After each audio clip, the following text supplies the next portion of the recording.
As we reported earlier, today's unemployment numbers are a grim reminder of the devastating impact the coronavirus pandemic has had on the U.S. economy.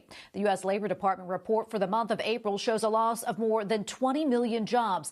That is the worst monthly loss on record. Joining me now on Skype is Stan Veuger, resident scholar at the American Enterprise Institute. Stan, thanks for coming on. We appreciate it. Well, sure. Thank you for having me. Absolutely. First off, I'd like to start off by getting your reaction to today's numbers. Well, the number is terrible, but it's in line with what we expected. We've of course seen major employment losses over the past few weeks. We've seen millions and millions of unemployment benefit claims coming in every week, and you add up those numbers, you get to the type of number we're seeing now.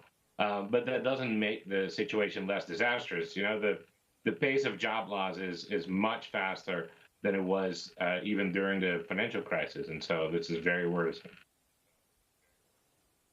Stan, do you think the numbers give us a complete picture of the U.S. economy right now, the impact that the pandemic has had on it? Well, sadly, I don't think so. So the monthly unemployment report is based on a survey that's done around the 12th of the month. And so the numbers that came out today are actually reflective of the situation about 3 weeks ago. And we know that since then, quite a few additional people have lost their jobs. And so I think in that sense, the situation is actually worse. The only really positive thing to say, I think, is that the sort of financial side of the economy is stable and doing well, which is very different from what we saw 10 years ago. The unemployment report indicated that the vast majority of April's job losses, about 90%, are considered temporary. In your opinion, do you think we'll see these jobs return? Well, some of them, hopefully. I think an optimistic perspective would be to say there's been a lot of support for businesses, grants for small businesses, and credit support for large businesses through the Federal Reserve. And so hopefully that'll help some of those organizations continue to operate so that they can hire people back once the public health threat is gone. But obviously, that's going to be much less true for some industries. We have not had support for state and local governments really yet. And those are going to shed significant numbers of workers if things continue the way they are. And so I think partially, yes.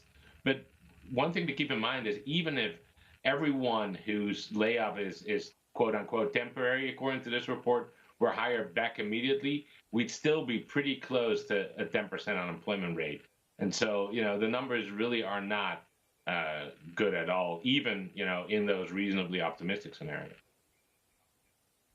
Stan, we don't have much time, but I do want to ask you this last question. Some analysts have said that new industries may be born from the pandemic, or that maybe industries that kind of died off, like manufacturing, would make a comeback to the U.S. What are your thoughts on that?